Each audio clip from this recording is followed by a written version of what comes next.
Friend, आप सभी का स्वागत है एबीसी कोचिंग यूट्यूब चैनल में। इस वीडियो में क्लास 9 सब्जेक्ट हिंदी के most important BBI objective question देखने वाले हैं, जो कि आपकी बोर्ड परीक्षा के लिए काफ़ी महत्वपूर्ण है। तो सभी छात्र अंत तक बने रहें। बताए गए सभी क्वेश्चन व आंसर को अपने कॉपी में नोट कर लीजिए। एग्जाम से पहले इसको अच्छे से आप लोग को रिविजन कर लेना है। और बच्चों, वीडियो को लाइक अपने सभी दोस्तों के साथ आप लोग शेयर करेंगे। और चैनल पर पहली बार आए ना तो आप सभी से रिक्वेस्ट है चैनल को सब्सक्राइब करने के साथ बेल आइकन को प्रेस जरूर कर लीजिएगा। चलिए बच्चों, क्वेश्चन की ओर चलते हैं। देखिए, सबसे पहला प्रश्न आप लोगों का दिया गया है कि निम्नलिखित गद्यांश को ध्यानपूर्वक पढ़कर उसके दिए गए प्रश्नों के सही विकल्प चुनिए। तो देखिए, यहाँ पे गद्यांश दिया गया है। गद्यांश को मैं पढ़ के आपको बताता हूं। देखिए, लिखा है कि भारतवर्ष सदा कानून को धर्म के रूप में देखता आ रहा है। आज एकाएक कानून और धर्म में अंतर कर दिया गया। धर्म को धोखा नहीं दिया जा सकता है, कानून को दिया जा सकता है। यही कारण है कि जो लोग धर्मगुरु है या धर्मभीरु है, वे कानून की त्रुटियों से लाभ उठाने में संकोच नहीं करते। यानी दोस्तों, वे सभी जो कि धर्मभीरु है, वे सभी क्या करते हैं कि कानून की त्रुटियों से लाभ उठा रहे हैं। ठीक है, और इस बात के पर्याप्त प्रमाण खोजे जा सकते हैं कि समाज के ऊपरी वर्ग में चाहे जो भी होता रहा हो, भीतर भीतर भारतवर्ष अब भी यह अनुभव कर रहा है कि धर्म कानून से बड़ी चीज है। अब भी सेवा, ईमानदारी, सच्चाई और आध्यात्मिकता के मूल बने हुए वे दब अवश्य गए हैं, लेकिन नष्ट नहीं हुए। आज भी वह मनुष्य से प्रेम करता है, महिलाओं का सम्मान करता है, झूठ और चोरी को गलत समझता है, दूसरों को पीड़ा पहुंचाने को पाप समझता है। हर आदमी अपने व्यक्तिगत जीवन में इस बात का अनुभव करता है। तो इस गद्यांश को हम लोग अच्छे से पढ़ लिए हैं। चलिए अब इससे रिलेटेड जो प्रश्न दिए गए उसको देखते हैं। तो देखिए, यहाँ पे सबसे पहला प्रश्न दिया गया है कि इस गद्यांश की उचित शीर्षक क्या होगा। तो बच्चों, मैंने आपको जस्ट अभी बताया, पढ़ा है आप लोगों ने गद्यांश को। तो देखिए, इसमें साफ साफ दिया गया था कि कानून और धर्म। तो कानून और धर्म के बारे में यहाँ पे सारा चीज बताया हुआ है। तो इस गद्यांश का जो शीर्षक होगा वो कानून और धर्म हो जाएगा। ऑप्शन 1 इसका सही आंसर होगा। अगला है, इस गद्यांश में धर्म और कानून के बारे में क्या कहा गया है। तो यहाँ पे ये कहा गया है कि कानून को धर्म से बड़ा माना जाता है। धर्म को जो है कानून से बड़ा माना जाता है। ठीक है, इसको ऑप्शन नंबर जो है 3 जो इसका सही आंसर होगा। इसको आप लोग नोट कर लीजिए, धर्म को कानून से बड़ा माना जाता है। अगला प्रश्न तीसरा नंबर है कि कैसे लोग कानून की त्रुटियों का लाभ उठाते हैं। तो इसका आंसर होगा धर्मभीरु लोग। ऑप्शन नंबर 3 इसका सही आंसर होगा। अगला है, धर्म का विशेषण रूप क्या होगा। धर्म का होगा धार्मिक। ऑप्शन नंबर 2 इसका सही आंसर होगा। अगला है, ईमानदारी कैसा शब्द है। ईमानदारी जो है संज्ञा शब्द है। ठीक है, ऑप्शन नंबर 1 इसका सही आंसर होगा। अगला सवाल दिया गया है कि इस गद्यांश को आप लोगों को ध्यानपूर्वक पढ़ना है और इससे रिलेटेड जो प्रश्न पूछेगा उसको आप लोगों को जवाब देना है। तो इस गद्यांश को जो है वीडियो को स्किप कर लीजिए, इस गद्यांश को आप लोग अच्छे से पढ़ लीजिएगा। चलिए अब इसके क्वेश्चन के चलते हैं। तो देखिए, यहाँ पे जो है गद्यांश का जो है प्रश्न दिया गया है कि शास्त्री जी किस तरह के परिवार में पैदा हुए थे। इसका आंसर होगा सामान्य परिवार में पैदा हुए थे। ऑप्शन 2 इसका सही आंसर होगा। अगला है, शास्त्री जी देश के कौन सा महत्वपूर्ण पद पर रहे। तो इसका आंसर होगा प्रधानमंत्री पद पर रहे थे। तो ऑप्शन नंबर 4 इसका सही आंसर होगा। अगला है, शास्त्री जी बापू से प्रभावित होकर कब अपनी पढ़ाई छोड़ी। तो इसका आंसर होगा सन 1921 में। ठीक है, ऑप्शन नंबर 3 इसका सही आंसर होगा। अगला है, हमारे देश के स्वतंत्रता संग्राम में शास्त्री जी कब प्रवेश हुए थे। तो इसका आंसर होगा 17 वर्ष की उम्र में प्रवेश हुए थे। ऑप्शन नंबर 3 इसका सही आंसर होगा। अगला है, शास्त्री जी सन 1926 में कहाँ शामिल हो गए थे। तो इसका आंसर होगा दोस्तों लोकसभा मंडल में शामिल हुए थे। ऑप्शन 1 इसका सही आंसर होगा। अगला सवाल आपका दिया गया है पत्र लेखन से, जिसमें कि आपका जो रिक्त स्थान दिया गया इसमें आपको पढ़कर इसको भरना है। जैसे कि देख सकते दिया गया है, इसको अच्छे से आप लोग समझेंगे। लिखा है कि मेरे प्रिय मित्र नमस्कार, तुम्हारा पत्र मिला। तो यहाँ क्या हो जाएगा, तुम्हारा पत्र मिला, खुशी हुई। तुम वाद विवाद प्रतियोगिता, यहाँ क्या हो जाएगा प्रतियोगिता। ठीक है, इसको आप लोग नोट कर लीजिए। प्रतियोगिता में प्रथम आए हो। यहाँ पे मैं कह नहीं सकता कि कितना खुश हूँ। तुम इसी तरह मन लगाकर पढ़ाई के साथ साथ विद्यालय के अन्य क्रियाकलाप, यहाँ पर आपको लिखना है क्रियाकलाप में भाग लेते रहो। इससे तुम्हें फायदा होगा। यहाँ पे क्या होगा, बहुत फायदा होगा। अब प्रांत करता हूँ तुम्हारा अभिन्न मित्र अनुराग। तो इस लेटर को हम लोग अच्छे से भर लिए। चलिए अब इसके डायरेक्ट क्वेश्चन की जो दिया गया है ऑप्शन उसको मैं बता देता हूँ। देखिए 11 का हो जाएगा ऑप्शन नंबर 3, 12 का हो जाएगा ऑप्शन 2, 13 का हो जाएगा 2, 14 का हो जाएगा 1 और 15 का हो जाएगा 3। इस तरीके से आप जो है कर लीजिए और इसको आप लोग अच्छे से भर लीजिएगा। और देखिए यहाँ पे क्या है कि ऑप्शन देखने की जरूरत नहीं पड़ेगा क्योंकि पत्र लेखन बहुत ईजी होता है और इसी प्रकार से आपका एग्जाम में दिया जाएगा, सेम टू सेम रहेगा। ठीक है, चलिए आगे बढ़ते हैं। अगला सवाल दिया गया है चौथा नंबर, अगला क्वेश्चन है कि हाथी बहुत पहलवान होता है, इस वाक्य में कौन सा विशेषण है। तो देखिए यहाँ पे हाथी का गुण जो है पहलवान बता रहा है, सॉरी बलवान बता रहा है, यह हाथी का गुण को यहाँ पे बोध कर रहा है। तो यहाँ पे क्या हो जाएगा, गुणवाचक बोधक। ठीक है, तो गुणवाचक वाक्य हो जाएगा, विशेषण हो जाएगा ऑप्शन नंबर 1 इसका सही आंसर होगा। अगला है कि ग्राम का सही विश्लेषण क्या होगा, ग्राम का होगा विश्लेषण ग्रामीण, तो ऑप्शन नंबर 2 इसका सही आंसर होगा।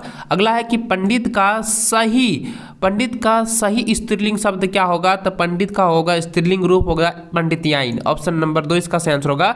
अगला है नीचे लिखे वाक्यों में कर्ता के नेह चिन्ह का सही प्रयोग का वाक्य में क्या होगा।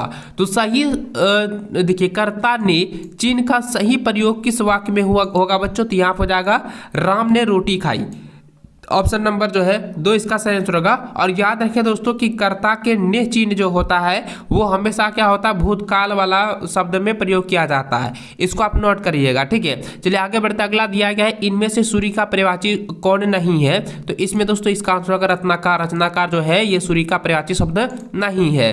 अगला सवाल दिया गया है कि सरल का सही विलोम होगा, तो सरल का होगा, सरल का मतलब होता है आसान और इसका उल्टा क्या जाएगा कठिन, तो यह हो जाएगा कठिन, ऑप्शन नंबर 3 इसका सही आंसर होगा। अगला है खेत में बकरी चर रही है, किस प्रकार की वाक्य है, तो ये जो है सरल वाक्य है, तो ऑप्शन 2 इसका सही आंसर होगा। अगला है सूत का सही अर्थ भेद कौन होगा। तो देखिए सूत का अर्थ होता है पुत्र और सूत का अर्थ होता है धागा। ठीक है, तो इसको आप लोग नोट कर लीजिए, पुत्र धागा, तो ऑप्शन 2 इसका सही आंसर होगा। अगला है नीचे दिए गए वाक्यों में संयुक्त वाक्य का सही उदाहरण कौन सा है। तो बच्चों संयुक्त वाक्य का सही उदाहरण होगा गीता गा रही है और नाच रही है। ठीक है, यही इसका आंसर होगा। अगला सवाल है घी के दिए जलाना मुहावरे का सही अर्थ होगा, तो इसका आंसर होगा खूब खुशियां मनाना, ऑप्शन नंबर 2 इसका सही आंसर होगा। अगला सवाल है कि सेवक कर स्त्रीलिंग रूप होगा, तो सेवक का होता है सेविका। ठीक है, सेवक क्या हो जाएगा, सेविका हो जाएगा, ऑप्शन 1 इसका सही आंसर होगा। अगला है लड़की का बहुवचन होगा, तो लड़की का बहुवचन होता है लड़कियां, ऑप्शन नंबर 3 इसका सही आंसर होगा। अगला है कि समाज का सही विशेषण रूप होगा, तो समाज का सही विशेषण क्या होगा, सामाजिक, ऑप्शन नंबर 2 इसका सही आंसर होगा। अगला है मां के मारने पर बच्चा रूठ गया, यह किस प्रकार का वाक्य है। तो यह दोस्तों मिश्र वाक्य है। ठीक है, नोट कीजिए, यह मिश्र वाक्य, ऑप्शन नंबर 2 इसका सही आंसर होगा। अगला है इनमें से पृथ्वी का पर्यायवाची शब्द कौन नहीं होगा, तो सरिता, सरिता जो है पृथ्वी का पर्यायवाची शब्द नहीं है। ठीक है, इसको आप लोग नोट कर लीजिए। अगला सवाल है कि कर्ता कारक ने चिन्ह का प्रयोग किस काल में होता है। मैंने अभी जस्ट बताया ना कि भूतकाल में होता है। भूतकाल के जितने भी वाक्य होते हैं ना उसमें जो है कर्ता के यानी कि कर्ता कारक के जो है ने चिन्ह का जो है प्रयोग किया जाता है, तो ऑप्शन 1 इसका सही आंसर होगा। अगला है एड़ी चोटी का जोर लगाना मुहावरे का सही अर्थ क्या है, तो इसका अर्थ हो जाएगा बहुत मेहनत करना, ऑप्शन नंबर 2 इसका सही आंसर होगा। अगला है सत्य का सही विलोम शब्द होगा, तो सत्य क्या होता है, असत्य। ठीक है, तो ऑप्शन नंबर हो जाएगा 1 नंबर।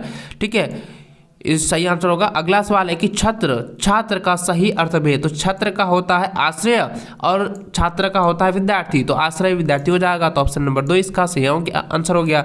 अगला प्रश्न है नीचे लिखे वाक्यों में शुद्ध वाक्य कौन सा होगा, तो इसका आंसर हो जाएगा दोस्तों उसने आम खाया था, ये जो है शुद्ध वाक्य है। ठीक है, इसको आप लोग नोट कीजिए। अगला है ताजमहल भारत की धरोहर है, ताजमहल जो है भारत की ऐतिहासिक धरोहर है, तो ऑप्शन नंबर 1 इसका सही और सटीक आंसर होगा। इन सभी क्वेश्चन को आप एग्जाम से पहले रिवीजन आप लोगों को 100% कर लेना है। अब ये नहीं कि सिर्फ एक बार पढ़ लिए तो हो गया, आपको जितना हो सके उतना आप लोग रिवीजन करना है, क्योंकि मैं जितना भी आप लोगों को वीडियो प्रोवाइड करा रहा हूं ना उसी में से आपका एग्जाम में क्वेश्चन देगा, इससे बाहर एक भी नहीं आने वाला है। मैं गारंटी के साथ कहूंगा, ये दावे के साथ कहता हूं, इसलिए आप लोग इसको अच्छे से आप लोग तैयार कर लेना। आगे देखिए दोस्तों लिखा है नीचे लिखे प्रश्नों के उत्तर के सही विकल्प चुने। देखिए लिखा है कि सवाले सपनों की याद पाठ पाठ के लेखक कौन है? तो बच्चों इसका आंसर आएगा जाबिर हुसैन। ठीक है, ऑप्शन नंबर 3 इसका सही आंसर होगा। अगला है लहासा की ओर पाठ के लेखक क्या कहकर भीख मांगते थे? तो इसका आंसर आएगा कुची कुची दया दया का पैसा, दया दया एक पैसा, यानी कुची कुची एक पैसा। ऑप्शन नंबर 4 इसका सही आंसर होगा। अगला है सलीम अली प्रकृति की दुनिया में एक टापू बनने की बजाय अथाह सागर बनकर उभरे थे, यह पंक्ति किस पाठ का है? तो यह पंक्ति जो है सावले सपनों की याद से ली गई है। तो ऑप्शन नंबर 2 जो है इसका सही आंसर होगा। अगला है निम्नलिखित कथनों में से सही कथन को चुने। तो देखिए यहाँ पे सही कथन चुनने के लिए कह रहा है, तो दोस्तों इसका सही कथन होगा कि लोग तो इत्र चुपड़ कर फोटो खिंचवाते हैं। ठीक है, चुपड़ कर फोटो खिंचाते हैं जिससे फोटो में खुशबू आ जाए। तो ऑप्शन नंबर 2 जो है इसका सही कथन होगा। ठीक है, इसको नोट कर लीजिए। अगला सवाल 41 नंबर दिया गया है कि कुत्ते के प्राणपण आत्मनिवेदन को गुरुदेव ने किस रूप में लिया है? तो इसका आंसर आएगा आध्यात्मिक महिमा के रूप में लिया है। तो ऑप्शन नंबर 1 इसका सही आंसर होगा। अगला है कबीर के अनुसार ईश्वर को कहाँ पाया जा सकता है? कबीर के अनुसार जो है ईश्वर को सब सांसों की सांस में पाया जा सकता है। ऑप्शन 2 इसका सही आंसर होगा। अगला है कि मोर पखा सिर ऊपर रखियों, गुंज की माला गिरे पहिरोंगी, ओढ़ी पितंबर लौ कुटी बन गोधन ग्वारिन संग फिरोंगी, यह पंक्ति किस कविता से है? यह पंक्ति जो है सवैये कविता से जो है ली गई है। ऑप्शन नंबर 4 इसका सही आंसर होगा। अगला है कवि ने गाँव को हरता जनमन कहा है क्योंकि? तो इसका आंसर हो जाएगा गौ का सौंदर्य उसके मन को अपनी ओर खींच लेता है। ऑप्शन 1 इसका सही आंसर होगा। अगला है कि माँ ने बच्चे को क्या सलाह दी? तो दोस्तों मैंने आपको बताया था ना कि माँ ने बच्चे को क्या सलाह दिया था, तो इसका आंसर क्या हो जाएगा दक्षिण दिशा में पैर करके मत सोना। ऑप्शन नंबर 3 इसका सही आंसर होगा। अगला है कि बगुला क्या देखकर ध्यान निद्रा त्यागता है? तो इसका आंसर क्या हो जाएगा तैरती मछली को देखकर। ऑप्शन 3 इसका सही आंसर होगा। अगला है इस जल प्रलय में पाठ के लेखक कौन है? तो इसका आंसर आएगा फणीश्वर नाथ रेणु। ऑप्शन नंबर 3 इसका सही आंसर होगा। अगला है लेखिका किसके संस्कारों के कारण लड़की होने पर भी कभी हीन भावना से ग्रसित नहीं हुई? तो इसका आंसर आएगा दादी जी के संस्कारों के कारण। ऑप्शन नंबर 1 इसका सही आंसर होगा। अगला है रीढ़ की हड्डी एकांकी का मुख्य पात्र है? तो रीढ़ की हड्डी के एकांकी का मुख्य पात्र है दोस्तों शंकर। ऑप्शन नंबर 3 इसका सही आंसर होगा। अगला है माटी वाली किसके लिए रोटी छिपाई थी? तो इसका आंसर क्या हो जाएगा पति के लिए। ऑप्शन नंबर 1 इसका सही आंसर होगा। तो दोस्तों इस वीडियो में क्लास 9th हिंदी के मोस्ट इंपॉर्टेंट ऑब्जेक्टिव क्वेश्चन आप लोगों को बताया है।